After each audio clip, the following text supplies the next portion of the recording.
Okay, तो आज का सेशन स्टार्ट करते हैं। तो आप लोग की जो भी क्यूरीज हैं तो हम लोग उसको डिस्कस करेंगे आज। तो वन बाय वन करके आप लोगों ने चैट बॉक्स के अंदर अपनी क्यूरीज को बताते जाना है और मैं वन बाय वन उनका आंसर करता जाऊंगा और हम लोग अपनी सारी चीज़ों को डिस्कस करेंगे। तो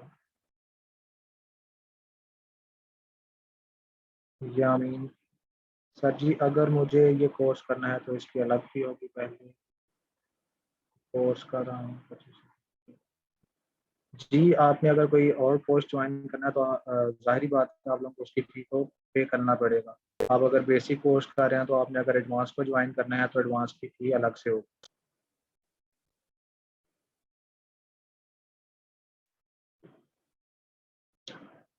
तो स्टार्ट करते हैं आप लोगों की क्यूरीज के रिगार्डिंग। अगर आप लोगों को कोई इशू आ रहा है कोई एडवांस एंड्रॉइड ऐप डेवलपमेंट के अंदर या आप लोगों की कोई क्यूरीज हैं तो आप लोगों ने आस्क करनी है। और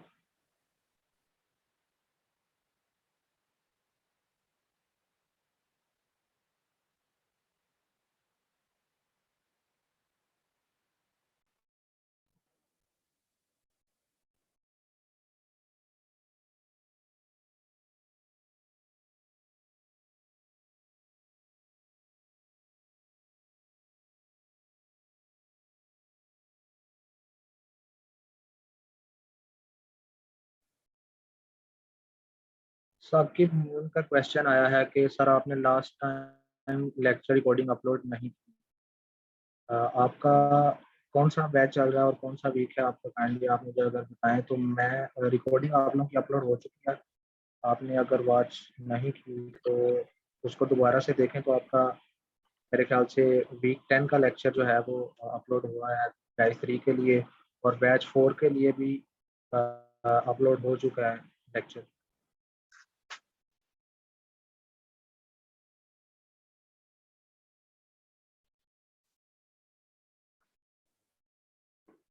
जी यामीन, अगर आपने मजीद कोर्स करना है तो उसकी फ़ी अलग से होगी। जैसे आप बेसिक कोर्स कर रहे हैं तो बेसिक कोर्स की फ़ी 2500 है, तो एडवांस की इससे कुछ ज़्यादा होगी। मुझे एग्जैक्ट प्राइस तो नहीं पता, लेकिन आप वो मैनेजमेंट पे जब आप लोग इनवॉइस जनरेट करेंगे तो आपको वो फ़ी मिल जाएगी। जब आप लोग के एलएमएस के ऊपर एक ऑप्शन आ रहा होता है नए कोर्स में एनरोल करने का, ठीक है, एनरोल नाउ, उसमें आप एनरोल करेंगे तो आपकी एक नई इनवॉइस जनरेट होगी और जब वो इनवॉइस जनरेट होगी तो आपको फी वो जो आपकी टोटल बनती होगी, अगर आपको कोई डिस्काउंट मिला होगा तो वो भी शो हो जाएगा। अगर आपकी कोई और फी बंदी हुई तो वो भी आप लोगों को मिल जाएगी। बैच 4 का क्विज भी नहीं शो हो रहा। बैच 4 का कौन से वीक का क्विज शो नहीं हो रहा आपको? अभी आप लोगों का मेरे ख्याल से वीक 4 चल रहा है, तो वीक 4 का क्विज आपको सैटरडे को लाइव होगा। सैटरडे को आपको उस क्विज की ऑप्शन शो होगा। वीक 3 का क्विज तो लाइव हो गया हुआ है, वो काफ़ी कुछ ने अटेम्प्ट भी किया है। तो वीक 4 के लिए अभी आप लोगों का लाइव होना है। वीक 4 के लिए आप लोग अभी वेट करें, सैटरडे को लाइव होगा।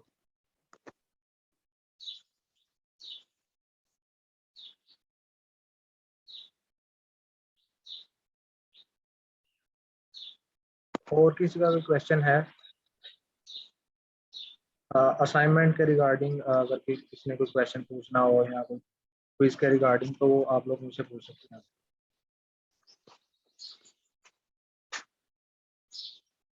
तब तक आ जाते हैं, मैं आप लोग स्क्रीन शेयर कर लेता हूँ तो हम एडवांस एंड्रॉयड के ऊपर कुछ चीज़ों को देख लेते हैं कि एंड्रॉयड के अंदर कुछ अपडेट्स आई हैं। लास्ट टाइम की सेशन के अंदर मैंने आप लोगों को बताया था कि एंड्रॉयड के अंदर जो अपडेट्स आई हैं कुछ वो क्या अपडेट्स हैं और आप लोग जो एप्लीकेशंस बना रहे हैं उन एप्लीकेशंस के ऊपर उन अपडेट्स का क्या फ़र्क पड़ा है। आप लोगों ने जो लाइब्रेरीज इंटीग्रेट की थी वो उन लाइब्रेरीज को अब कहाँ पे इंटीग्रेट करना है और किस तरह से करना है, ये सारी चीज़ें हम लोगों ने लास्ट टाइम भी डिस्कस की थी। अगर किसी ने वो लास्ट सेशन नहीं देखा तो मुझे बता दें, मैं फिर से रिपीट कर दूंगा एक बार। हाँ, बैच 3 के लिए आप लोगों का एक ही क्विज था। बैच 4 के लिए वीक वाइज क्विज है। बैच 3 के लिए हम लोगों ने वो एक ग्रैंड क्विज जो होता है उसी तरह से रखा था।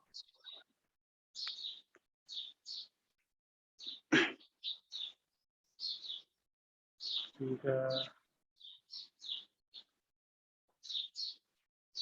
अब मैं एक नया प्रोजेक्ट क्रिएट कर लेता हूँ, उसका नाम देख सकते हैं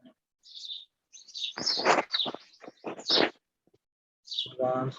अगर किसी का माइक चल रहा है तो वो काइंडली म्यूट कर दें, इस तरह से डिस्टोर्शन होती है।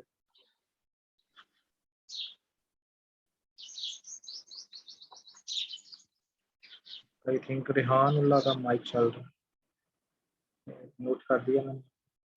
काइंडली इस बात का ख्याल रखा करें कि आप लोगों के माइक और वीडियोस जो हैं वो क्लोज हों। अच्छा, एडवांस एंड्रॉयड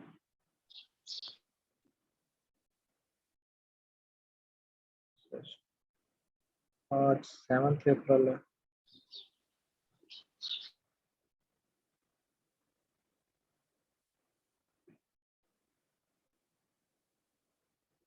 ठीक है, तो इसको एपी लेवल 21 ही रहने देते हैं, अपने प्रोजेक्ट को फिनिश कर लेते हैं। तो अब आप लोगों की जो भी क्यूरीज हैं आप लोगों ने बताया, मैं इस प्रोजेक्ट के अंदर आप लोगों को रन करके दिखाऊँ।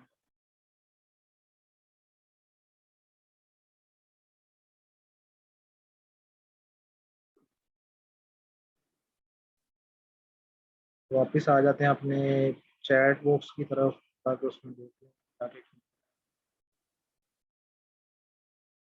अच्छा Yamin, thank you dear sir, welcome Yamin. Mohammad Subhan Ali का क्वेश्चन है, सर डैश 3 का एक ही आया है तो कब होगा?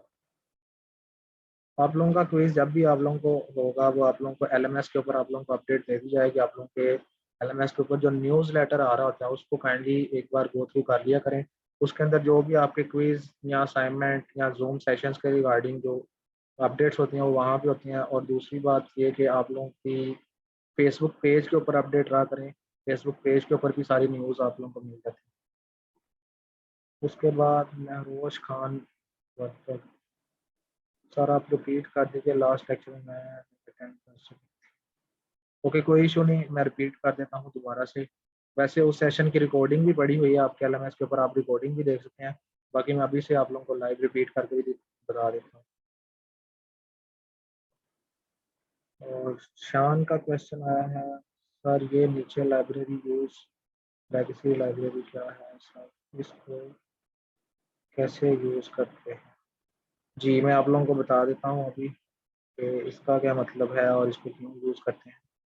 एंड्रॉयड के अंदर कुछ लाइब्रेरीज होती हैं लेगेसी लाइब्रेरीज, ठीक है, उनकी सपोर्ट के लिए इसको इनेबल करते हैं। बाय डिफ़ॉल्ट भी एंड्रॉयड के अंदर उनकी सपोर्ट होती है, तो आप लोग उनको इधर से एडमिट करके उनकी सपोर्ट, कुछ एप्लीकेशन लेगेसी लाइब्रेरीज होती हैं, अगर आप लेगेसी लाइब्रेरी के ऊपर सर्च करेंगे तो आप लोगों को इसका आंसर मिल जाएगा। मैं भी आप लोगों को सर्च करके दिखा दूँ लेगेसी लाइब्रेरी। और मैसेज का रिप्लाई नहीं आता, अगर प्रॉब्लम हो तो। साकिब मोइन, आपका समझ नहीं आई क्वेश्चन की, मुझे काइंडली रिपीट कीजिएगा। सर अगर तब तक मैं एलएमएस पे आप कोई मैसेज करते हैं तो प्रॉब्लम हो जाए तो उसका रिप्लाई जी नहीं आता, यानी कि बैकअप पे कोई जवाब रिस्पॉन्स नहीं मिलता। आपका रिप्लाई अगर उस वक्त कोई अवेलेबल होगा एलएमएस के ऊपर तो आपको उसी वक्त रिप्लाई मिल जाएगा, अदरवाइज आपको रिप्लाई बैक मिलेगा थोड़ी देर बाद, कुछ देर भी लग सकता है क्योंकि टीम बिजी होती है, सपोर्ट टीम, तो वो आप लोगों को कुछ टाइम भी लग सकता है उसके रिप्लाई में।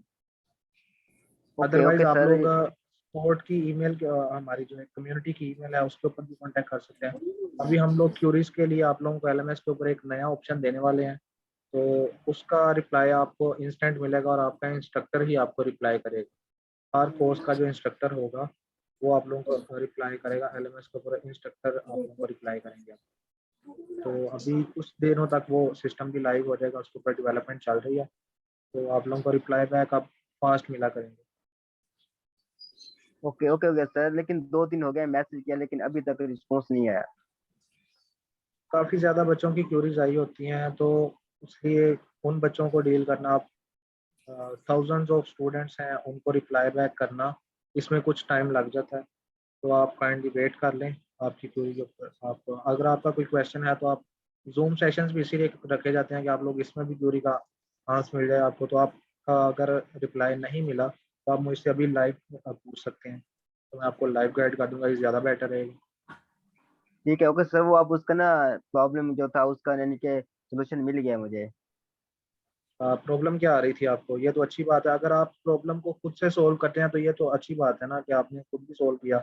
इससे आप लोगों को सर ज़्यादा चीज़ें सीखने को मिलती हैं। सर, हमारा वो जो लेआउट यानी कि बटन जो इमेज वगैरह होती है, तो सर जी, उसका जो ये टेबल होता है सर, वो सर मेरे से जी। ना गलत क्लिक हुआ तो सर वो ना चला गया कहीं पे। हाँ, वो व्यू चला जाता है। वो मैंने बेसिक एंड्रॉयड के अंदर मेरे ख्याल से फर्स्ट या सेकंड लेक्चर के अंदर एंड्रॉयड का ना थोड़ा सा लेआउट समझाया कि अगर आपका कोई कंपोनेंट गायब हो जाता है, फर्ज कर लें, मैं अभी आपको करके दिखाता हूँ। यहाँ से लेआउट के ऊपर चले जाते हैं। स्क्रीन शेयर हो रही है ना मेरी आप लोगों जी जी सर। से? जी। और मैं आपको बताता हूँ, आपका ये लेआउट का समझ लो कंपोनेंट ट्री चला गया, ये चीज़ चलेगी।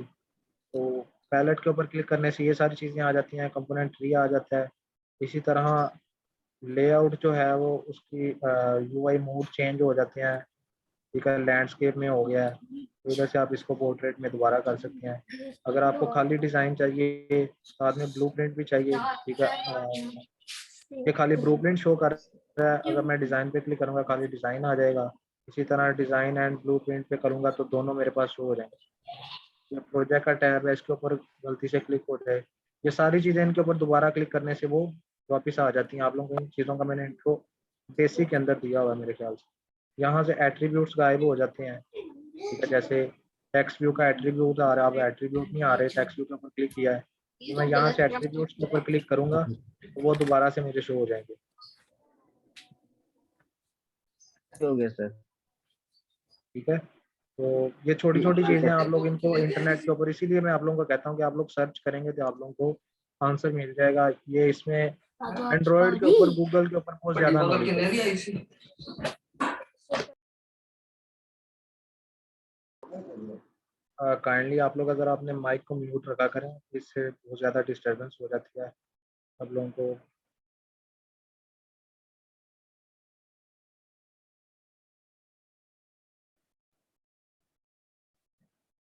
अच्छा, एक बहुत अच्छा क्वेश्चन आया कि तलहा मुगल का क्वेश्चन है, सभी ऐप्स को रिस्पॉन्सिव कैसे करें। और लेगेसी के ऊपर मैं पहले बता दूं, पहले लेगेसी का क्वेश्चन आया था तो मैं अभी आप लोगों को सर्च करके दिखाता हूं। यहाँ पे हम लोग सर्च करते हैं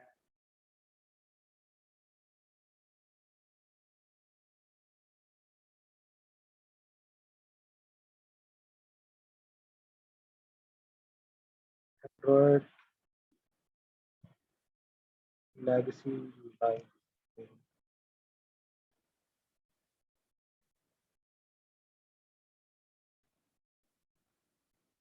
ये देखें, स्टैक ओवरफ्लो के ऊपर जो आपने क्वेश्चन किया सेम वही ऑप्शन आ रहा है कि should I select use legacy Android dot live option when creating a new project, what will happen if not.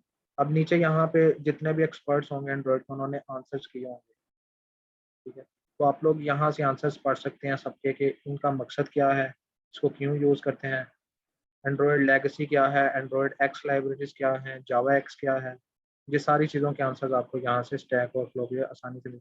और आप लोगों को अगर कोई एरर आता है, फर्ज कर लिया आप लोगों ने तो एंड्रॉयड ऐप डेवलपमेंट कर रहे हैं तो एंड्रॉयड के अंदर कोई अक्सर एरर आ जाते हैं, आप लोगों ने उस एरर को सोल्व करना है। फर्ज कर लिया आप लोगों को एलएमएस के ऊपर आप लोगों ने मैसेज किया लेकिन सपोर्ट टीम बिजी है तो आप लोगों को रिप्लाई बैक नहीं मिला, तो लेकिन टाइम शॉर्ट है, आप लोगों ने असाइनमेंट सबमिट करवानी है, कुछ भी करना है, तो आप लोग सिंपली वो जो एरर होता है उसको यहाँ पे पेस्ट किया करें गूगल पे आके। ठीक है, या फर्ज कर लो यहाँ पे मैं एक एरर देता हूँ, एस टी के एरर, एंड्रॉयड एंड्रॉयड के एस टी का अगर कोई एरर आ जाता है, error in Android S T के, स्टैक ओवरफ्लो के ऊपर गए, तो एंड्रॉयड एस डी के जो एरर है उनको किस तरह से सोल्व करना है उसके तमाम आंसर यहाँ पे आप लोगों को मिल जाएंगे। ठीक है, तो सर्च करेंगे तो आप लोगों को आंसर लाजमी मिलेगा, क्योंकि सर एंड्रॉयड के ऊपर, गूगल के ऊपर बहुत ज़्यादा नॉलेज है। आप लोग इजीली किसी भी एरर को सोल्व कर सकते हैं थ्रू स्टैक ओवरफ्लो। जी शान, आपका कोई क्वेश्चन है?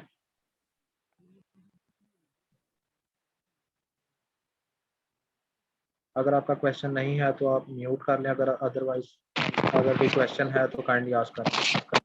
सर मैं कह रहा हूँ कि लेगेसी लाइब्रेरी को आपकी आवाज़ ठीक नहीं आ रही मेरे तक, शायद आपके माइक का कोई इशू है। पानी के पास। आप मैसेज कर लें अगर आपका माइक नहीं चल रहा तो।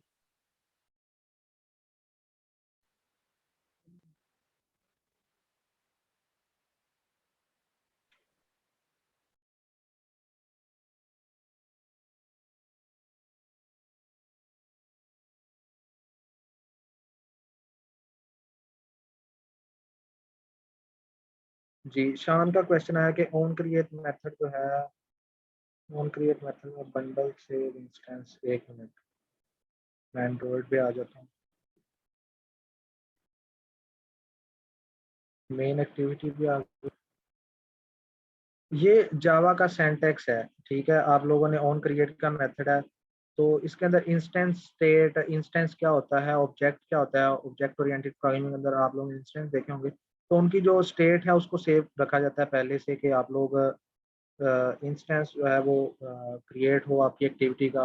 ऑन क्रिएट का मेथड जो है, इसके अंदर अब आप लोग देखें, आपकी जो एक्टिविटी है, ये वाली लेआउट जो है, ये आप लिंक करते हैं आपकी मेन एक्टिविटी के साथ। तो इसके जितने भी अंदर व्यूज आएंगे, उसको उसके अंदर आप लोगों ने क्रिएट करना है। तो एक्टिविटी सबसे पहले आप लोगों का एक क्वेश्चन भी होता है एंड्रॉयड के अंदर सबसे ज़्यादा, कि जब एक एप्लीकेशन रन होती है, फर्स्ट करो मैं एप्लीकेशन रन करता हूँ यहाँ से कोई भी।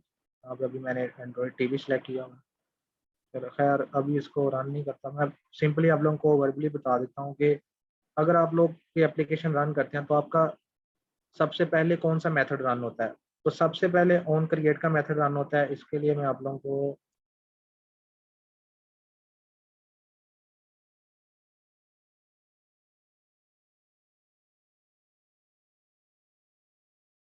हम लोग आते हैं एक्टिविटी लाइफ साइकिल पे, एंड्रॉयड एक्टिविटी लाइफ साइकिल पे आ जाते हैं। ये मेरे पास एंड्रॉयड का एक एक्टिविटी लाइफ साइकिल है, ठीक है। कि एंड्रॉयड की एप्लीकेशन जब रन होती है तो सबसे पहले कौन सा मेथड चलता है, जब वो हम कोई एक्टिविटी पास हो जाती है फिर कौन सा मेथड चलता है। ये सारी चीज़ें आप लोगों को इस एक्टिविटी लाइफ साइकिल के अंदर पता लगेंगी, कि जब सबसे पहले एक्टिविटी स्टार्ट होती है, सबसे पहले ऑन क्रिएट का मेथड स्टार्ट होता है। ऑन क्रिएट के ऊपर क्या होता है, आपकी एक्टिविटी क्रिएट होती है, क्रिएट होने के बाद एक्टिविटी स्टार्ट होती है, ठीक है।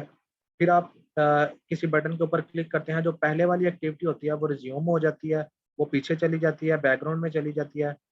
ऑन स्टार्ट के बाद ऑन रिज्यूम आ जाता है, ठीक है। अभी एक्टिविटी बैकग्राउंड के ऊपर रन हो गई है, ठीक है, रन हो रही है ऑन रिज्यूम, अभी एक्टिविटी रन हो रही है। रन होने के बाद जब वो बैकग्राउंड में चली जाती है, फिर आ जाता है उसका ऑन पास का मेथड, ठीक है। ऑन पास के बाद अगर आप लोग एक्टिविटी को विजिबल नहीं कर रहे तो एक्टिविटी स्टॉप हो गई लेकिन बैकग्राउंड के ऊपर चली गई, ठीक है। ठीक है, स्टॉप के बाद फिर क्या होता है कि अगर आपने उसको प्रोसेस किल कर दिया है, ठीक है, दोबारा से एक्टिविटी स्टार्ट करना है तो वो दोबारा ऑन क्रिएट के मेथड के ऊपर चला जाएगा। ऑन स्टॉप के बाद अगर उसने दोबारा से एक्टिविटी फोरग्राउंड के ऊपर है तो फिर वो रीस्टार्ट होकर ऑन स्टार्ट पे आएगा दोबारा से। इसी तरह स्टॉप होने के बाद अगर जैसे आप लोगों की स्प्लैश एक्टिविटी हम किल कर देते हैं, एक्टिविटी को डिस्ट्रॉय कर देते हैं, तो ऑन डिस्ट्रॉय का मेथड होने के बाद एक्टिविटी क्या होती है, शट डाउन हो जाती है। तो ये एक पूरा एक्टिविटी लाइफ साइकिल है आप लोगों के एंड्रॉयड का, कि कौन सा मेथड कब रन होता है और किस तरह से वर्क करता है। ये देखो, ऑन क्रिएट मेथड कब होगा, ऑन रीस्टार्ट कब होगा। ये आप लोगों का गूगल के ऊपर अगर आप लोगों ने एंड्रॉयड एक्टिविटी लाइफ साइकिल के ऊपर सर्च करेंगे तो आप लोगों को ये सारी चीज़ मिल जाएगी, कि ऑन क्रिएट का मेथड किस लिए, ऑन रन का मेथड किस लिए है, रिज्यूम का मेथड किस लिए है। सारी चीज़ें आप लोगों को मिल जाएंगी। एक्टिविटी लाइफ साइकिल जब आप लोग एंड्रॉयड इंटरव्यू के लिए जाते हैं ना, तो उसमें एक्टिविटी लाइफ साइकिल के ऊपर आपसे क्वेश्चन पूछे जाते हैं कि ऑन क्रिएट का मेथड कब रन होता है, ऑन रिज्यूम का मेथड कब रन होता है। तो ये सारे उसके अंदर क्वेश्चन आते हैं। अब आ जाते हैं तलहा मुगल की थ्योरी के ऊपर, कि ऐप को रिस्पॉन्सिव कैसे करें, ठीक है। ऐप को रिस्पॉन्सिव करने के लिए दो तरीके हैं। आप लोग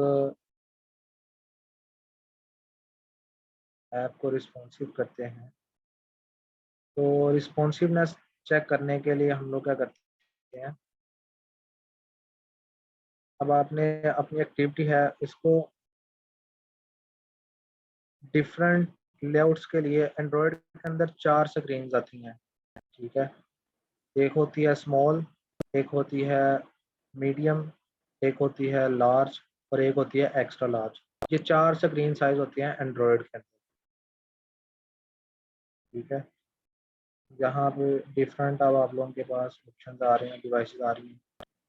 अब आप अपने लेआउट को हर स्क्रीन के हिसाब से डिज़ाइन कर सकते हैं, डिफरेंट स्क्रीन के हिसाब से।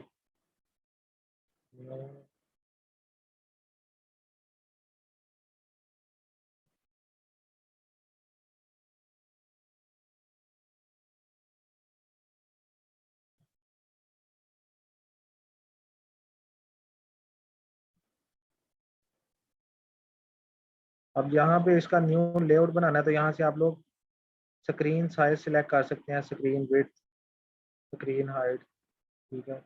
साइज के ऊपर आ जाते हैं तो साइज में हमारे पास जो है ना रेशो स्क्रीन साइज के अंदर अब डिफरेंट है, 4 लेआउट्स आ रहे होंगे। स्मॉल, ठीक है, आप लोग स्मॉल के लिए एक सिलेक्ट करके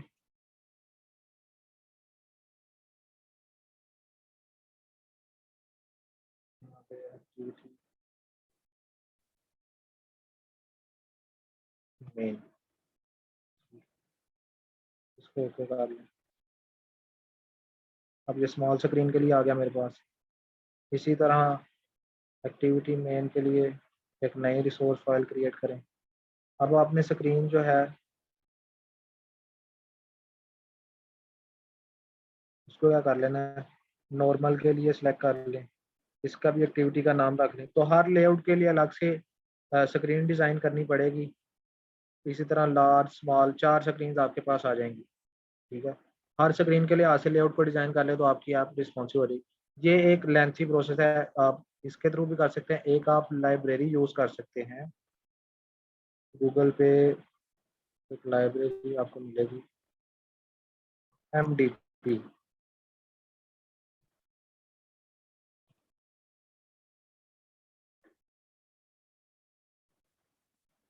MDP लाइब्रेरी है।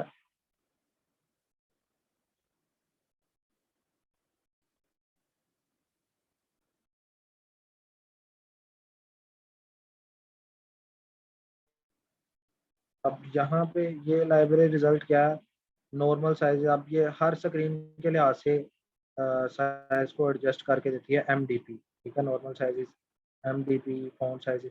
तो अपने यूनिट्स के अंदर आप लोगों ने जब आप लोग दूसरा तरीका ये है कि आप लोग जब यहाँ पे मैं एक्टिविटी मेन पे आता हूँ, यहाँ पे फर्स्ट कर ले मैं कोई टेक्स्ट है, इसका टेक्स्ट साइज,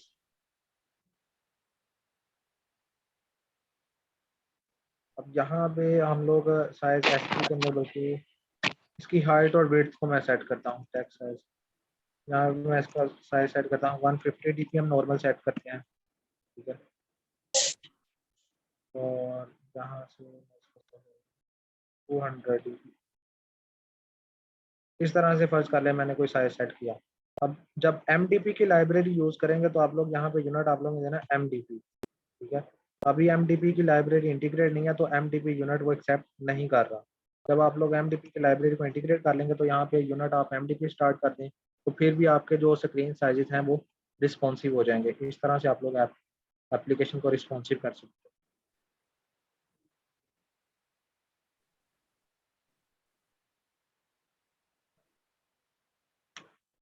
जी, आप लोगों को हर स्क्रीन के लिहाज से तलहा मुगल का क्वेश्चन ये था, क्वेश्चन भी था सर, इस तरह तो हमें एक लेआउट को बार बार मतलब 4 स्क्रीन के लिहाज से डिज़ाइन करना पड़ता है, तो इसी तरह करना पड़ेगा आप लोगों को।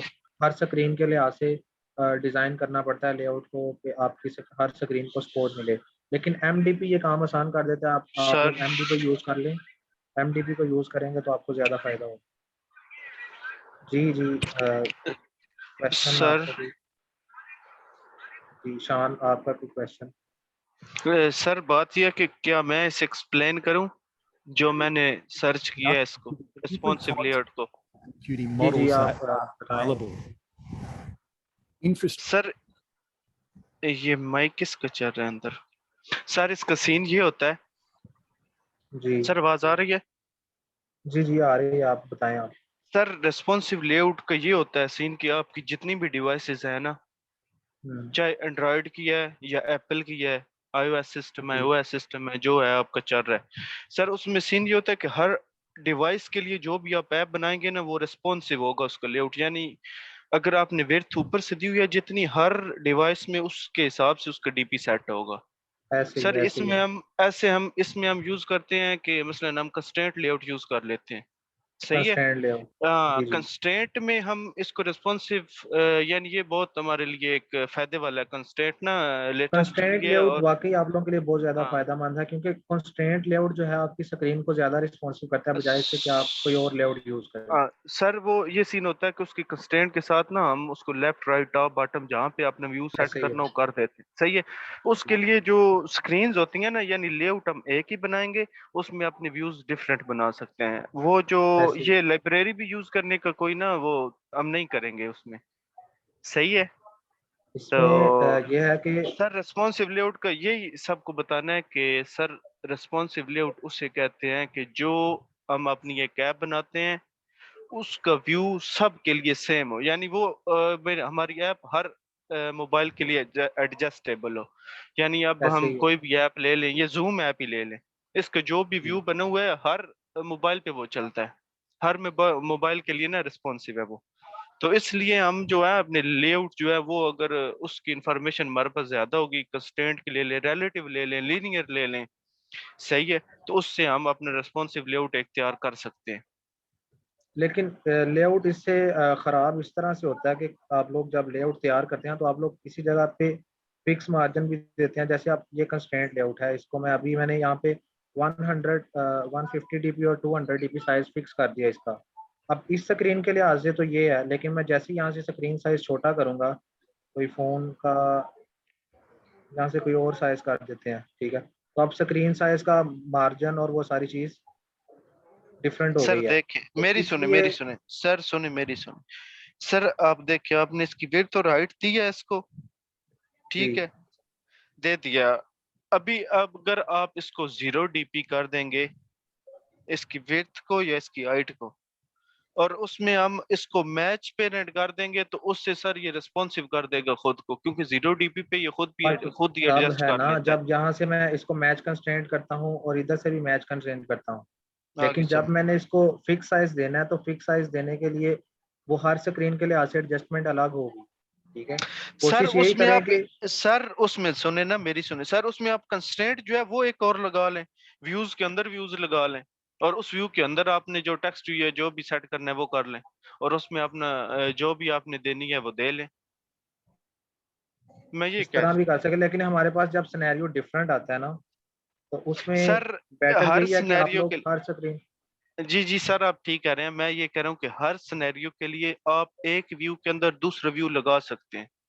ऐसे ही उसमें है। आपने अपनी विड्थ और हाइट जितनी भी एडजस्ट करनी है वो कर लेते हैं। यानी एक कंस्ट्रेंट लग गया उसके अंदर आप दूसरा कंस्ट्रेंट लगा सकते हैं, एक लीनियर लग गया उसके अंदर दूसरा लीनियर लगा, कंस्ट्रेंट के अंदर इवन आप लीनियर को लगा सकते हैं। मैं ये कह रहा हूँ। गूगल ने कंस्ट्रेंट लेआउट लॉन्च ही इसीलिए किया कि वो आपकी एप्लीकेशन को ज्यादा रिस्पॉन्सिव करे, हाँ क्योंकि इसके सर, अंदर ये फुल आपका कर लेआउट देता है, बाउंड नहीं होता। ठीक है, बिल्कुल ये बात इसके लिए आपका लेआउट बाउंड नहीं है कि आप किसी भी बाउंड्री के साथ उसको अटैच करें तो वो फिक्स हो गया।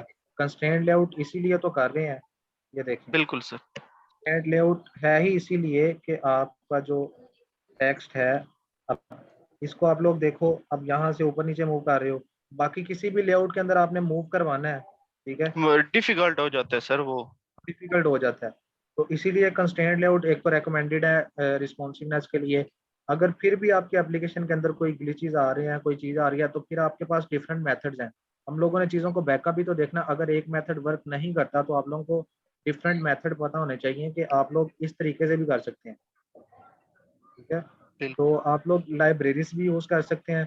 हर अब आपका माइंड सेट है ना कि आप लोग के पास नॉलेज है, अब आपने उस नॉलेज को यूटिलाइज किस तरह से करना है, ये डिपेंड करते हैं आप लोगों के ऊपर। आप सब ने एंड्रॉइड ऐप डेवलपमेंट सीखी है, सेम आउटलाइन सीखी है, सेम इंस्ट्रक्टर से पढ़ा है, लेकिन आप लोगों के थिंकिंग पावर डिफरेंट है, आप लोगों का लॉजिक बनाने का तरीका डिफरेंट है। तो आप लोगों को डिफरेंट मेथड्स पता होने चाहिए, यूज आपने कौन सा करना है, it's all depend on you. ठीक है, ये आप लोगों के पास है। आपने जो चीज़ कही वो बिल्कुल ठीक है कि आप लोग इस तरह से कर सकते हैं, कंस्ट्रेंट के अंदर कंस्ट्रेंट लगा सकते हैं, लेआउट को इस तरह से कंस्ट्रेंट करें कि वो हर व्यू के साथ अटैच हो, और जब स्क्रीन साइज छोटा भी है तो हर व्यू जो है उस लिहाज से कंस्ट्रेंट हो जाए। I agree. ठीक है, बट डिफरेंट स्टूडेंट्स जो है वो डिफरेंट तरीके से वर्क करते हैं, डिफरेंट तरीके से लेआउट यूज करते हैं। अब आप लोग स्क्रीन साइज भी डिफरेंट होते हैं, तो आप लोगों के लिए बेटर ये है कि अगर आप लोग प्रोफेशनल वर्क करते हैं तो वो फिर इसी तरह से करते हैं, लेआउट को ख़राब होने से बचाने के लिए, कि वो हर स्क्रीन के लिहाज से अपने लेआउट को डिज़ाइन कर लेते हैं। स्मॉल स्क्रीन के लिहाज से, लार्ज स्क्रीन के लिहाज से, नॉर्मल स्क्रीन के लिहाज से और एक्स्ट्रा लार्ज, 4 स्क्रीन के लिहाज से डिज़ाइन करते हैं, तो आपकी एप्लीकेशन ज़्यादा रिस्पॉन्सिव हो जाती है। उसके बाद फिर अगर आप लोगों को ये तरीका लेंथी लगता है तो आप लोग मैंने अभी बताया कि एमडीपी की लाइब्रेरी है, इस लाइब्रेरी को यूज़ करें और अपना जो यूनिट है वो डीपी की बजाय एमडीपी यूज़ करें। तो एमडीपी यूनिट क्या होगा, वो आपकी स्क्रीन साइज के ऊपर इतना फ़र्क नहीं पड़ेगा, आपके लेआउट के ऊपर इतना फ़र्क नहीं पड़ेगा, और वो उसको एडजस्ट कर देगा। ठीक है, ये हो गया रिस्पॉन्सिवनेस के ऊपर। आप इस बात को आप लोगों ने क्लियर कर लिया होगा। अब आ जाते हैं अपने दूसरे क्वेश्चन की तरफ। तलहा मुगल का क्वेश्चन है, एंड्रॉइड कौन सी फाइल है सर, अगर व्यू के अंदर व्यू लगाते हैं जाएगा तो फाइल ज़्यादा टाइम नहीं लेगी लोड होने में? नहीं, आप लोगों की एप्लीकेशन ज़्यादा लेआउट जो कंस्ट्रेंट लेआउट है, अब जितने भी व्यूज़ लगाएंगे वो उनको जल्दी से डिस्प्ले कर देता है। इसमें कोई इतना लोडिंग के ऊपर इशू नहीं पड़ता। लोडिंग के इशू तब पड़ता है जब आपका डाटा डेटाबेस से आ रहा होता है, फिर आपकी सर्वर स्पीड के ऊपर डिपेंड करता है कि आपकी सर्वर स्पीड क्या है। आपकी एप्लीकेशन जब कहीं से डाटा फेच कर रही होती है तब लोडिंग का इशू आता है। बाकी आप इस लेआउट के अंदर जितने मर्जी व्यूज लगा दो। ठीक है, फर्ज करो यहाँ भी मैं एक इसको डिलीट करता हूँ, लीनियर लेआउट लगाता हूँ, लीनियर लेआउट वर्टिकल, इसको मैंने कंस्ट्रेंट किया चारों तरफ से।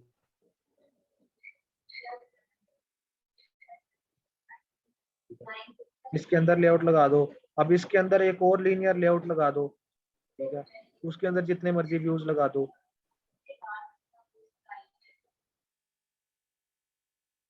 मैं फर्ज करो यहाँ पे टेक्स्ट वो ले लेता हूँ पहले, ताकि बटन ले लेता हूँ। ठीक है, ये 2 बटन लगा दिए, एक टेक्स्ट व्यू लगा दिया। अब इसके नीचे मैं चाहता हूँ कि अब इसके नीचे 3 बटन इस तरह से आए हॉरिजॉन्टली। मैं उसके लिए भी एक लीनियर लेआउट ले लेता हूँ। अब मैं क्या कर लूँगा, हॉरिजॉन्टल लेआउट ले लूँगा, उसको इस लीनियर लेआउट के अंदर लगा देता हूँ, और हाइट इसकी रैप कंटेंट कर देता हूँ। अब इसके अंदर मैं बटन लगाता हूँ, 1 2, टेक्स्ट व्यू लग गई, बटन लगा दी। तो आप लेआउट्स के अंदर लेआउट्स लगा लें, व्यूज़ के अंदर व्यूज़ लगा लें, तो इससे आपके लोडिंग टाइम के ऊपर कोई इशू नहीं पड़ेगा, क्योंकि ये तो एप्लीकेशन के अंदर के लेआउट्स हैं और बाय डिफ़ॉल्ट आ रहे हैं। इनका लोडिंग से कोई इशू नहीं है, एप्लीकेशन का आपका लेआउट ख़राब भी नहीं होगा। आप लोग कंपोनेंट ट्री को ज़्यादा, और कंस्ट्रेंट लेआउट का फ़ायदा यही होता है कि इसमें कंपोनेंट ट्री ज़्यादा कॉम्प्लेक्स नहीं होता, सिंपल रहता है। बाकी डिपेंड आप लोगों पे करता है कि आप लोग किस तरह से इसको डिज़ाइन कर रहे हैं। ठीक है, उसके बाद जब आप लोगों की एप्लीकेशन डेटाबेस से डाटा फैच करेगी तब लोडिंग टाइम डिपेंड करता है, वो भी इंटरनेट कनेक्शन के ऊपर, आपके सर्वर के ऊपर।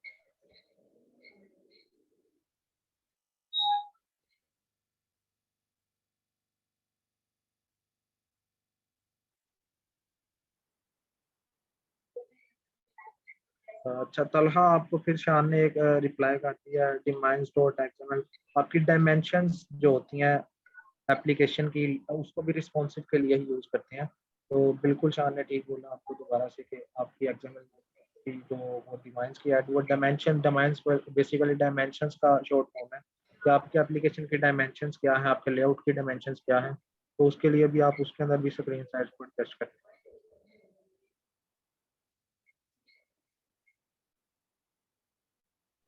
ओके, थैंक यू शान फॉर योर सपोर्ट। तो और किसी का कोई क्वेश्चन है तो वो भी पूछ लें।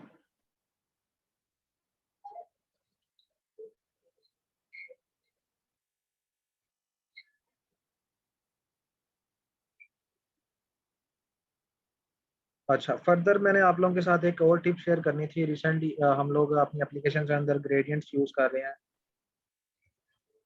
तो ग्रेडियंट के रिलेटेड मैं आप लोगों को एक वेबसाइट शेयर करना चाहता हूँ, जिसके ऊपर आप लोग ग्रेडियंट को काफ़ी अच्छी तरह से यूज़ कर सकते हैं।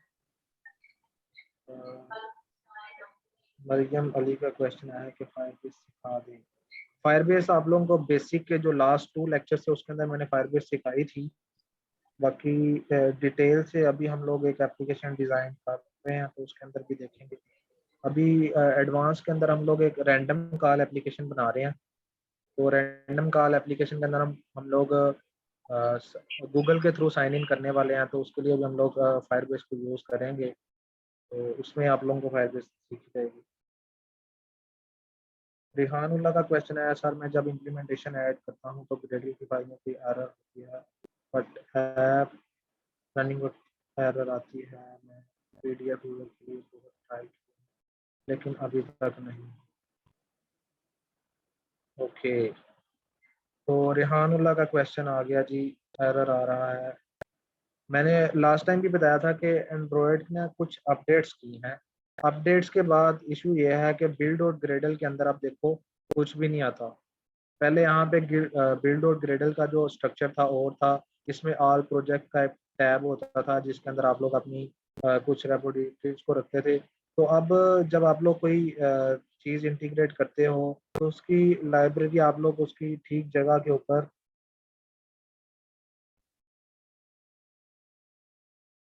रनिंग के वक्त ऐप स्टक हो जाती है। एमुलेटर के ऊपर रन कर रहे हैं या फिर फिजिकल डिवाइस के ऊपर रन कर रहे हैं। एमुलेटर के ऊपर तो रैम की वजह से स्टक हो सकती है, ठीक है, या रनिंग टाइम के ऊपर डिपेंड कर सकता है। एमुलेटर और मोबाइल दोनों, ठीक है। तो उसमें इशू क्या आ रहा है, आपने किस सर तरह ये का? जो इसकी डिपेंडेंसी है ना पीडीएफ की, इसमें इशू आ रहा है। जी सर ये डिपेंडेंसी जो है ना, ये इसके अंदर से इंटीग्रेट नहीं होती। ये सिंक यानी सॉरी सिंक जब करते हैं तो नहीं होती ये पीडीएफ की जो है ना डिपेंडेंसी, इसलिए इसको एरर आ रहा है। जी, वो अब आप लोगों ने जो अपनी डिपेंडेंसीज ऐड करनी है, एक तो जब वो इम्प्लीमेंटेशन ऐड कर रहे हैं आप लोग, तो वो यहाँ पे डिपेंडेंसीज के अंदर ऐड करेंगे। एक है मैवन की रेपोजिटरी ऐड करते थे ऑल प्रोजेक्ट्स के टैब के अंदर। तो वो जो मैवन की रेपोजिटरी अब आप लोगों ने करनी होती है बिल्ड और ग्रेडल के अंदर, क्योंकि ऑल प्रोजेक्ट्स अब शो नहीं होता, अपडेट आ गई है। तो वो फाइल आ गई है आप सेटिंग स्टोर ग्रेडल के अंदर। यहाँ पर अब ये डिपेंडेंसी रेजोल्यूशन मैनेजमेंट है। यहाँ पे आप लोग अब अपनी गूगल मैवन की रेपोजिटरी ऐड करते हैं या कोई और, जैसे हम लोगों ने एडवांस के अंदर एक फोटो एडिटर एसटीके बनाया है। तो उसके लिए जो फ्लैट डायरेक्टरीज है उसकी जो कॉपी वो आप लोग ऐड करते हैं डिपेंडेंसी। जैसे यहाँ पे ये देखो, अब ये लाइब्रेरी जो मैंने एमडीपी की है इसको इंटीग्रेट करना था। वो कह रहा है कि आपने ग्रेडल फाइल के अंदर जो प्रोजेक्ट लेवल की ग्रेडल फाइल है उसके अंदर ऑल प्रोजेक्ट्स के अंदर एक रेपोजिटरी ऐड करनी है, ये वाली मैवन की। बट जब मैं जाता हूँ एंड्रॉयड स्टूडियो के अंदर प्रोजेक्ट लेवल के बिल्ड और ग्रेडल के ऊपर, तो यहाँ पर मुझे अब कोई ऑल प्रोजेक्ट्स की कोई रेपोजिटरी शो ही नहीं हो रही। वो अपडेट के बाद का इशू है, वो अब सारी चीज आती है सेटिंग स्टोर ग्रेडल के अंदर यहाँ पे। अब जो मैंने मैवन की जो रेपोजिटरी ऐड करनी है गूगल से, ये वाली, इसको मैंने यहाँ से कॉपी करना है कंट्रोल सी करके, और यहाँ पे लाके डिपेंडेंसी रेजोल्यूशन मैनेजमेंट के अंदर इस जगह पे मैंने इसको पेस्ट करना है। तो अब ये बिल्कुल ठीक पाथ आएगा, और जब मैं इसको सिंक करूंगा तो मेरी मैवन की जो रेपोजिटरी है वो ऐड होगी बिल्कुल ठीक तरीके से। और ये एग्जैक्ट पाथ है अब ऐड करने का। इसके अलावा अब मैंने वो लाइब्रेरी ऐड करनी है, तो वो डिपेंडेंसीज की इम्प्लीमेंटेशन में यहाँ से इसको कॉपी करता हूँ, और ये बिल्कुल उसी जगह पेस्ट होगा जहाँ पे हम पहले करते थे डिपेंडेंसीज के अंदर। इसको सिंपली यहाँ पे ऐड कर देना आप लोगों ने। तो अब आप लोगों की लाइब्रेरी इस तरह से इंटीग्रेट होती हैं कि ऑल प्रोजेक्ट्स की जो रेपोजिटरीज हैं या जो लाइब्रेरीज आप ऐड करते हैं, वो अब आप लोगों ने सेटिंग स्टोर ग्रेडल के अंदर जाके डिपेंडेंसी रेजोल्यूशन मैनेजमेंट के अंदर ये जो रेपोजिटरीज हैं यहाँ पे ऐड। ठीक है, क्लियर है? तो आप लोग दोबारा से इसको ट्राई कीजिएगा वो पीडीएफ वाले को, कि आप लोग ठीक जगह पे इंटीग्रेशन कर रहे हैं या ठीक जगह है आप लोगों की लाइब्रेरीज के लिए, तो फिर आप लोगों को इशू नहीं होगा।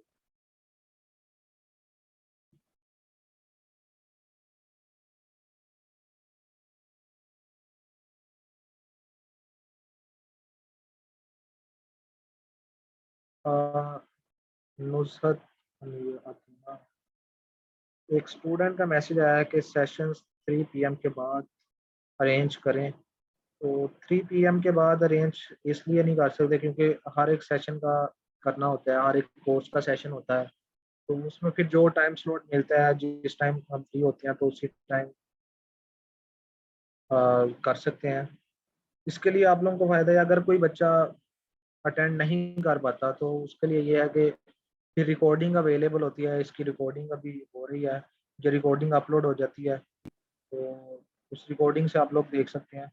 बाकी टाइम मैनेजमेंट फिर दूसरे सेशंस के लिहाज से भी है कि हम लोग टाइम किस तरह से मैनेज करें, तो हमें सारे सेशंस को देखना है, तो इसलिए फिर आप लोगों को भी थोड़ा सा कंप्रोमाइज़ करना पड़ेगा हम लोग को। बाकी 1 घंटा तो आप निकाल ही सकते हैं सेशन के लिए। आप क्वेश्चन कोई आया तो क्वेश्चन आस्क कर लें। जी, महरोश खान और जब उनका क्वेश्चन है ग्रेडियंट के बारे में हम लोग बात कर रहे थे। ग्रेडियंट के बारे में बात कर रहे थे, तो ग्रेडियंट पे आ जाते हैं। ग्रेडियंट के लिए मैंने आप लोगों को एक वेबसाइट बतानी थी कि कुछ बच्चे हैं, अब हम लोग तो डेवलपर्स हैं, अब डेवलपर्स जो हैं, डेवलपर का काम मेन कंसर्न डेवलपमेंट से है। अगर उसको डिज़ाइनिंग में अच्छी सेंस है तो वो एक अच्छा डेवलपर है। डिज़ाइनिंग नहीं भी आती तो कोई इशू नहीं, हम लोग डेवलपर शॉर्टकट्स यूज़ करते हैं। तो अब एक वेबसाइट है, कुछ लोगों को ग्रेडियंट कॉम्बिनेशन बनाने इतने अच्छे नहीं आते, तो उसके लिए मैंने एक वेबसाइट ढूँढी है, ग्रेडियंट हंट। ग्रेडियंट हंट के ऊपर चले जाएँ, यहाँ पर आपको थाउज़ेंड्स ऑफ ग्रेडियंट कॉम्बिनेशंस मिलेंगे।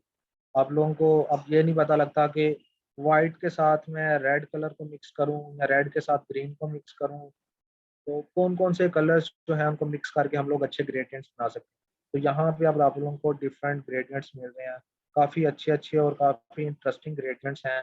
आप इनके कलर कोड्स को डायरेक्टली यहाँ से कॉपी ग्रेडियंट कोड कर सकते हैं, या यहाँ पे आप लोग अपने क्रोम के अंदर एक लाइब्रेरी ऐड कर लें, एक्सटेंशन ऐड कर लें कलर पिकर की। जब आप लोग वो कलर पिकर की लाइब्रेरी ऐड कर लेंगे तो आप यहाँ से इसका आसानी से कलर पिक कर सकते हैं। इन दोनों को मर्ज करके आप लोग अच्छा एक ग्रेडियंट बना सकते हैं। आप लोगों के इनके कलर्स कोड भी यहाँ से मिल जाएँगे और डिफरेंट कॉम्बिनेशंस मिल जाएँगे। अब ये कॉम्बिनेशन एक अच्छा कॉम्बिनेशन है। इसके अलावा अभी रिसेंटली मैंने अपनी एप्लीकेशन के अंदर एक यहाँ से यूज़ किया है, ये वाला कॉम्बिनेशन, ये भी अच्छा कॉम्बिनेशन है। तो इससे क्या होता है कि टाइम सेव होता है और आप लोगों की काफ़ी हेल्प हो जाती है। तो ये वेबसाइट भी याद रखिएगा। पहले भी मैंने आप लोगों को काफ़ी ज़्यादा वेबसाइट बताई हुई है एंड्रॉयड के रिगार्डिंग। अपलैब्स है, जहाँ से आप लोग यूज़र इंटरफेस के ले सकते हैं हेल्प, कि आप लोगों का यूज़र इंटरफेस किस तरह का होना चाहिए। उसके अलावा फ्लैट आइकन्स है, जहाँ से आप लोग अपनी एप्लीकेशंस के लिए डिफरेंट पीएनजी आइकन्स डाउनलोड कर सकते हैं free of cost.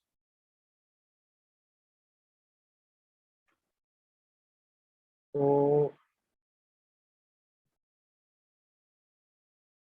Web app, आप लोगों ने वेब व्यू देखा, वेब व्यू बेसिक कोर्स के अंदर हम लोगों ने डिस्कस किया था कि वेब के साथ इंटीग्रेट कर देते हैं एप्लीकेशन को, वो भी बेसिकली एक वेब ऐप ही है।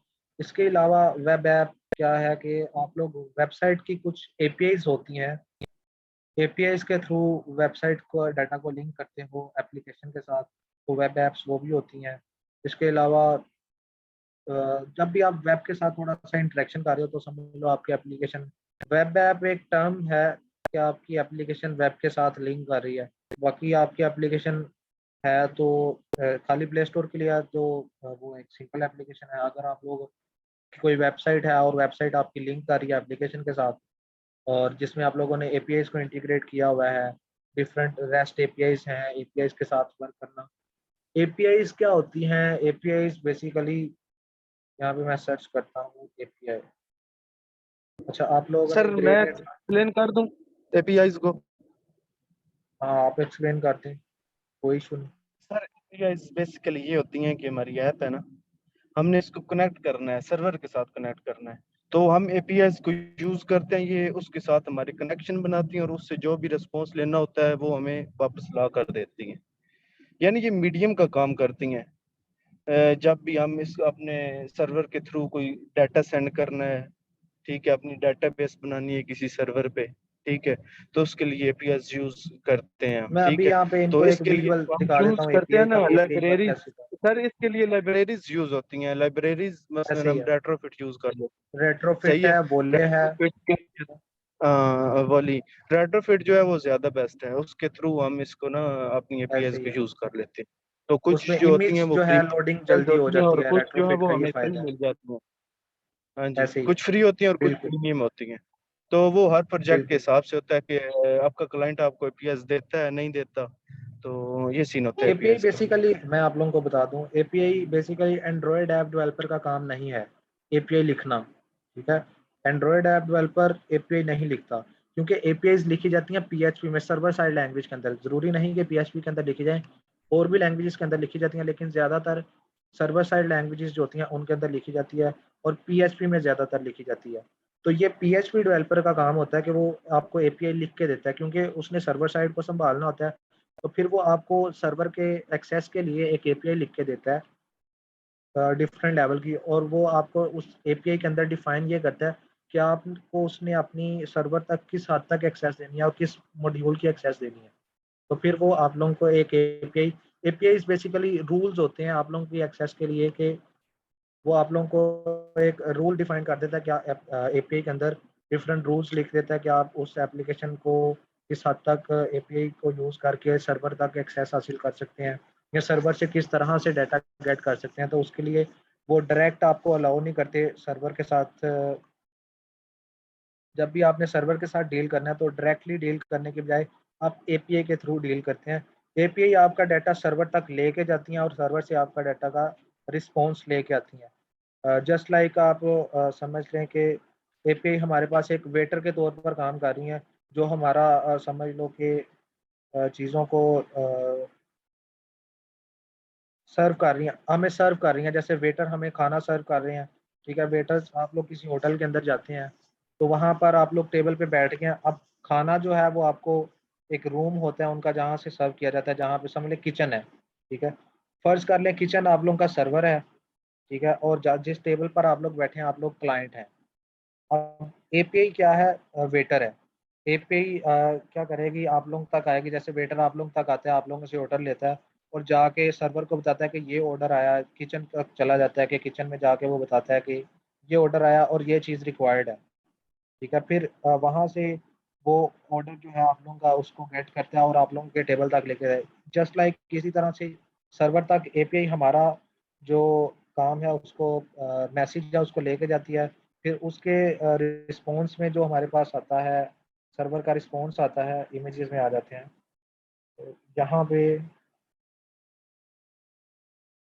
ये देख लें, क्लाइंट है, क्लाइंट के दरमियान एक एपीआई है और डेटाबेस है। एपीआई क्या कर रही है, हमारा जो डाटा है उसको डेटाबेस से फैच करके क्लाइंट तक लेके जा रही है, और क्लाइंट से जो वो गेट मेथड या पोस्ट मेथड जो है वो सारा।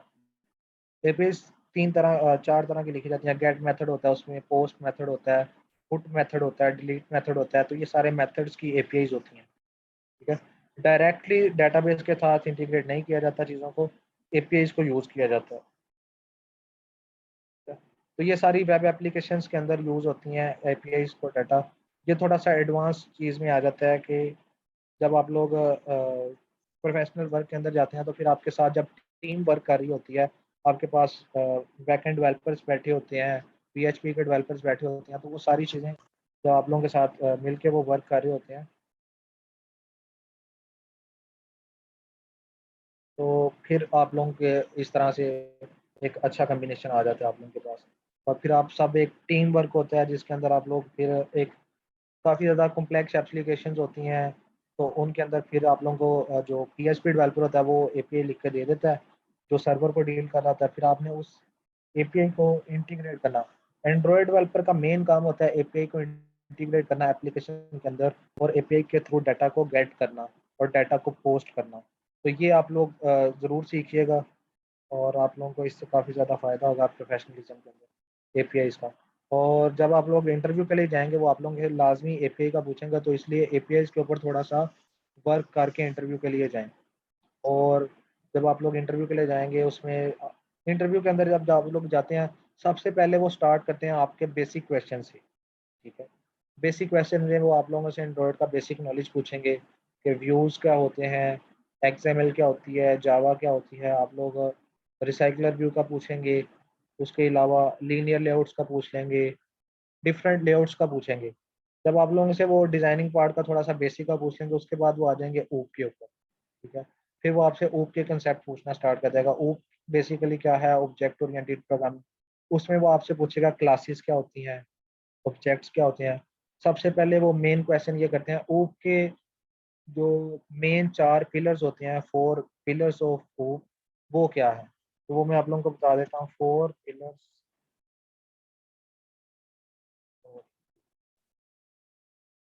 4 मेन चीज़ें हैं 4 पिलर्स, ठीक है। वो 4 चीज़ें क्या है, इनकैप्सुलेशन, इनहेरिटेंस, एब्स्ट्रैक्शन और पॉलीमॉर्फिज्म।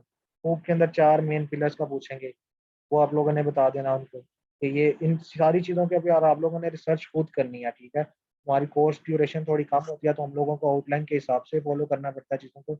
लेकिन ये मैं जूम सेशन के अंदर टिप्स आप लोगों को इसलिए दे रहा हूँ कि जब आप लोग इंटरव्यू के लिए जाएँ तो आप लोग बिल्कुल प्रिपेयर होके जाएँ। इन चीज़ों के ऊपर सर्च करके जाएँ, इन चीज़ों को अपनी फिंगर टिप्स के ऊपर याद करके जाएँ कि इनकैप्सुलेशन क्या है, इनहेरिटेंस क्या है, एब्स्ट्रैक्शन क्या है, पॉलीमॉर्फिज्म क्या है। ये सारी चीज़ों के ऊपर सर्च करके जाएँ। इसके बाद फिर आप लोगों से वो पूछेगा कि ओवरराइड क्या होता है, ओवरलोडिंग क्या होता है, ठीक है।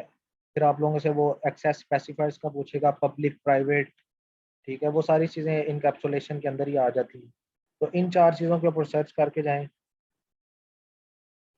एपीआई इंटीग्रेट करना, अभी तक हमारी कोई एप्लीकेशन ऐसी आई तो नहीं जिसके अंदर एपीआई का वर्क हो। नेक्स्ट हो सकता है कि अभी हम लोग किसी एप्लीकेशन के अंदर एपीआई इंटीग्रेट करें। तो बाकी एपीआई इंटीग्रेट करना कोई इतना मुश्किल काम नहीं है। आप लोग सिंपली इसके ऊपर सर्च करें कि एपीआई को इंटीग्रेट कैसे करते हैं, तो गेट मेथड आपको एपीआईज लिखे लिखाई इंटरनेट से भी मिल जाती हैं, आप लोगों को खुद से लिखने की जरूरत भी नहीं पड़ती। बट अभी हमारा जो कोर्स आउटलाइन है वो और तरह से है। अगर टाइम बचा, कुछ काम मिला तो एपीआई के ऊपर वर्क लाजमी कर लेंगे।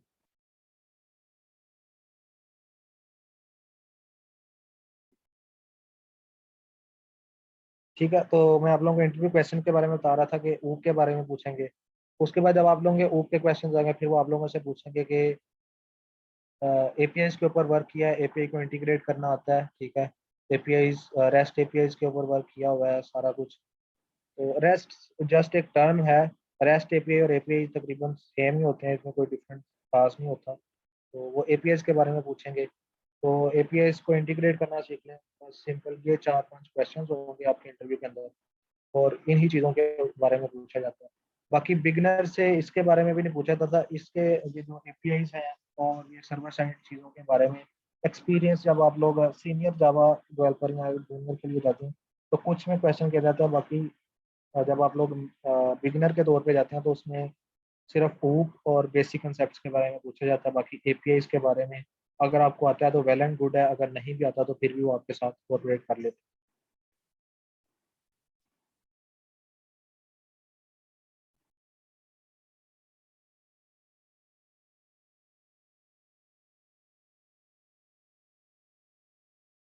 जावा सीखनी हो तो बस हम लोग, मेरे ख्याल से हम लोग जावा के अंदर ही कर रहे हैं। तो जावा, कोर जावा और है। जो कोर जावा है उसका सिंटैक्स थोड़ा डिफरेंट है। एंड्रॉयड के अंदर जो जावा हो रही है ये कोर जावा नहीं है। कोर जावा और चीज़ होती है, ठीक है। कोर जावा एक कम्प्लेक्स चीज़ है और डिफरेंट चीज़ है।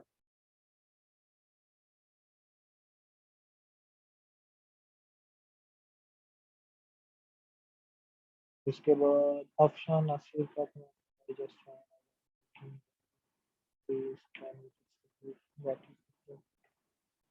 तो अफशान नसीर टॉपिक तो कोई रैंडम हम लोगों ने सेलेक्ट नहीं किया, जस्ट आप लोगों की क्यूरीज के आंसर ही हो रहे हैं जो आप लोगों को इश्यूज आ रहे हैं।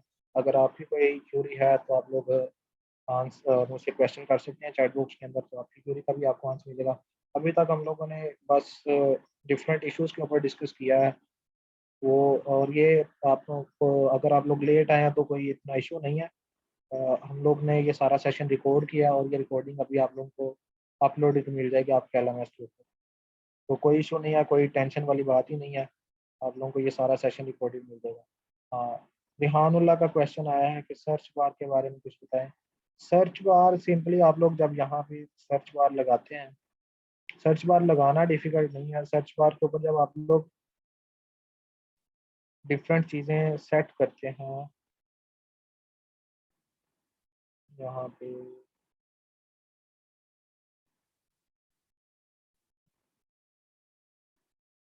सर्च,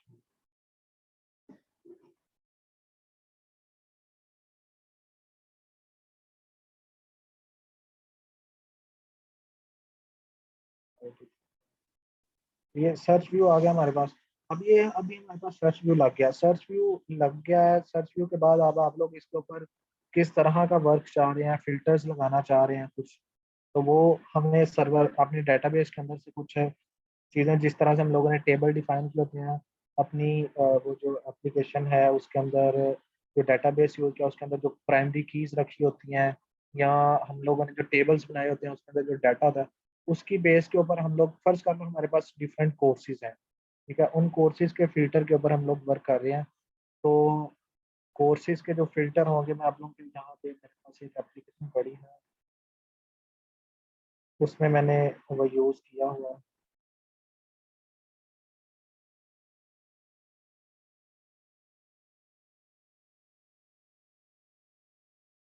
शायद PFTP का एप्लीकेशन, तो यहाँ पे सर्च फिल्टर्स लगे हुए हैं।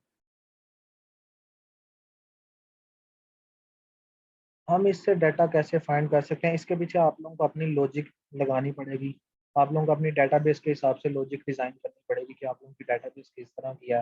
अगर आपकी डेटाबेस के अंदर कुछ कोर्सेज पड़े हुए हैं या कुछ बुक्स पड़ी हुई हैं, और उन बुक्स में से आप लोगों ने एक बुक को फाइंड करना है, तो आप इसके पीछे ये लॉजिक लगाओगे कि आप लोग इसके ऊपर सिंपल एक लॉजिक ये लगती है कि आप लोग उसको उसकी आईडी के थ्रू फाइंड कर लोगे, या जो भी उसकी यूनिक चीज़ है उसके ऊपर फाइंड करोगे। जैसे आप, मैं कोई बुक सर्च कर रहा हूँ रिगार्डिंग आर्टिफिशियल इंटेलिजेंस, तो मेरी डेटाबेस के अंदर जहाँ पे भी एक आर्टिफिशियल इंटेलिजेंस का वर्ड पड़ा होगा, मैं उसको अपनी सर्च बार के पीछे जी एग्जैक्टली शान कॉल बैक के थ्रू होगा ये सारा काम। तो कॉल बैक यूज़ करेंगे और सारा इस तरह से इसको लिंक करेंगे। अब ये थोड़ा सा डिटेल में चीज़ें हैं, तो आप सर्च व्यू के ऊपर थोड़ा सा सर्च कर लो गूगल के ऊपर कि आप लोगों ने सर्च फिल्टर्स किस तरह से लगाना है, तो आप लोगों को इसके बारे में थोड़ी डिटेल मिल जाएगी, कॉल बैक की डिटेल भी आ जाएगी, तो आप लोग इजीली उसको डिफाइन कर लो।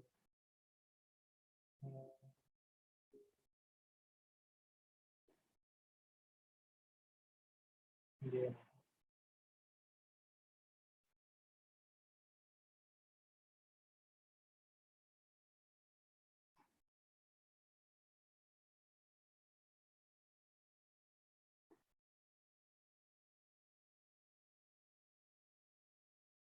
आई थिंक ये मेरे पास एक एप्लीकेशन है, इसके अंदर एपीआईज भी कुछ इंटीग्रेट हुई हैं। APIs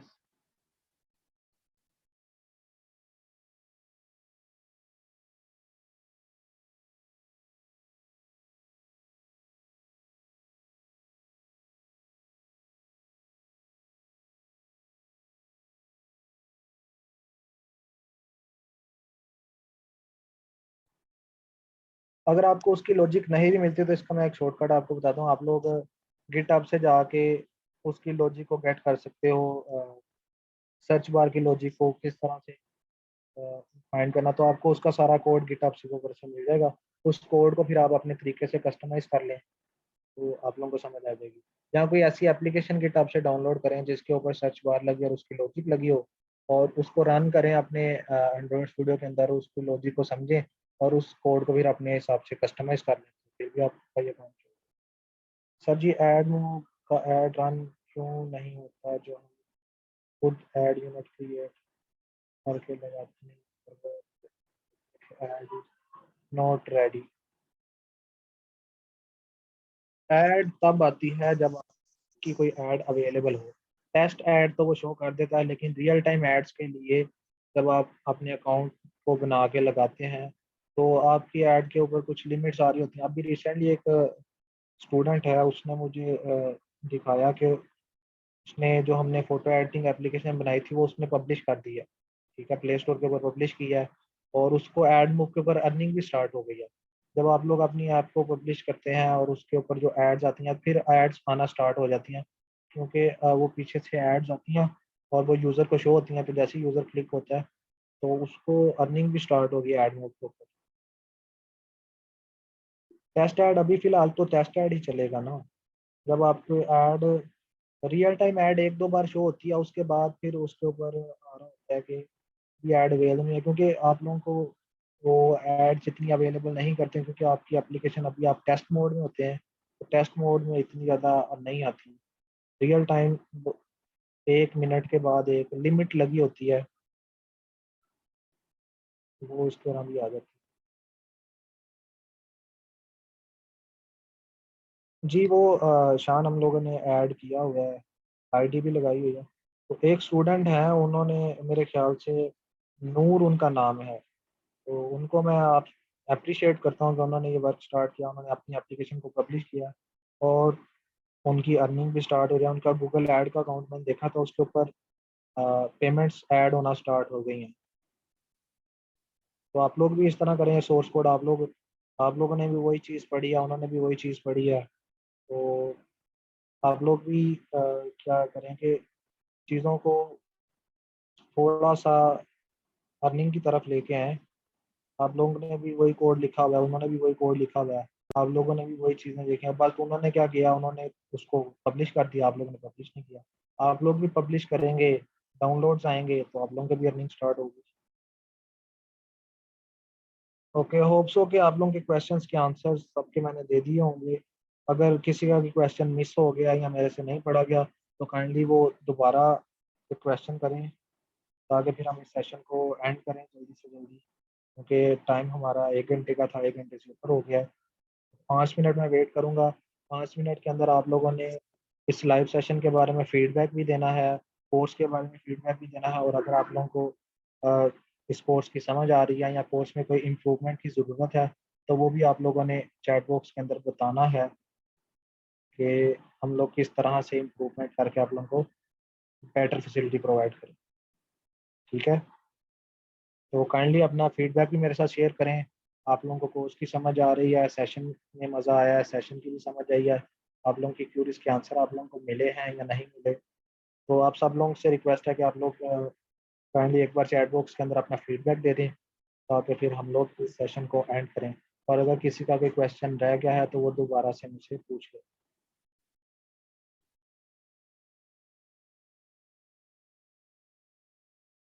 Talha Mughal real time chat app, इसके ऊपर आप लोगों को ना यूट्यूब के ऊपर बहुत ज़्यादा वीडियोज़ मिल जाएँगी। बहुत से लोगों ने ये बना दी हुई है, real time chat app.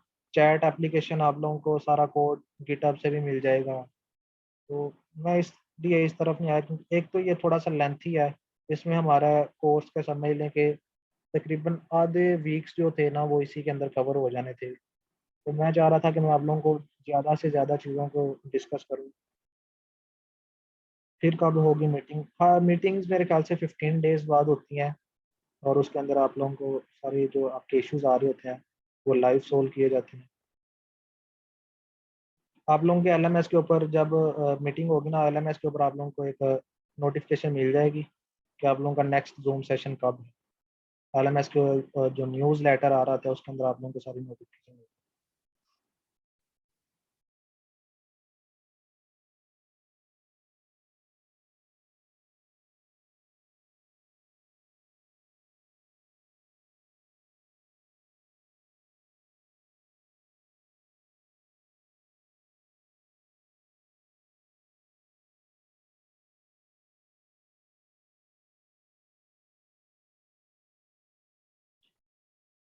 Okay,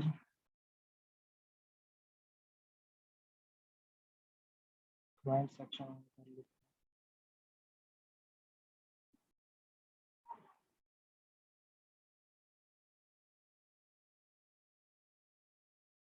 office की मेन लोकेशन है model town, link road, opposite Amana.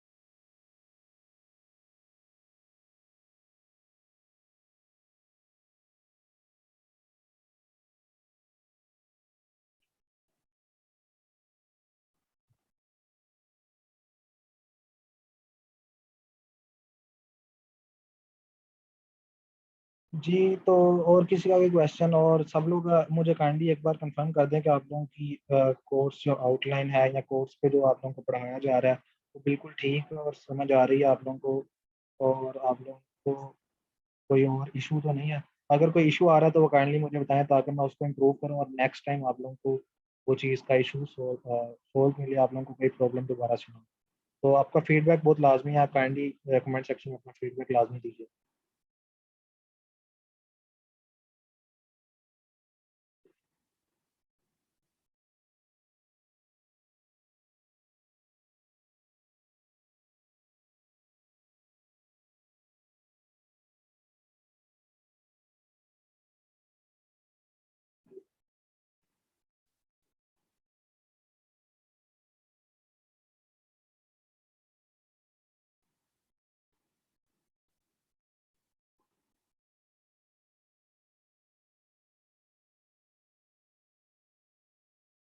जी, अगर किसी का कोई क्वेश्चन नहीं रहेगा तो फिर मैं सेशन एंड कर दूं।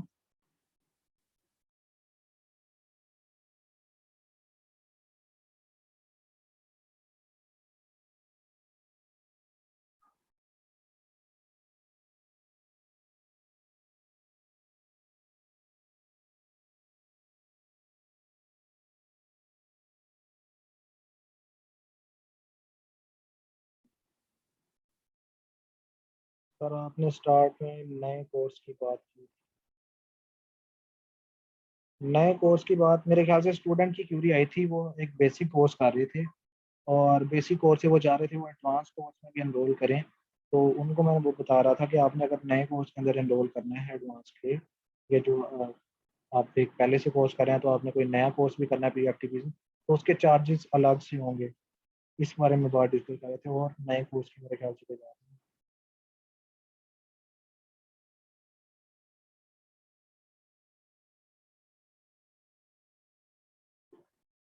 ठीक है स्टूडेंट्स, फिर आप सब लोगों को,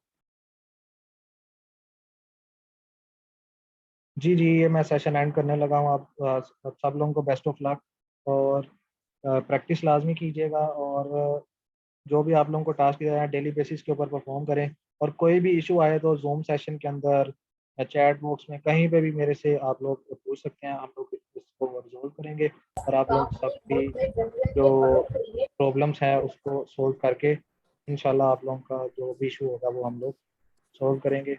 और प्रैक्टिस लाजमी करनी है बस आप लोग। Okay students, thank you so much, अपना ख्याल रखिएगा।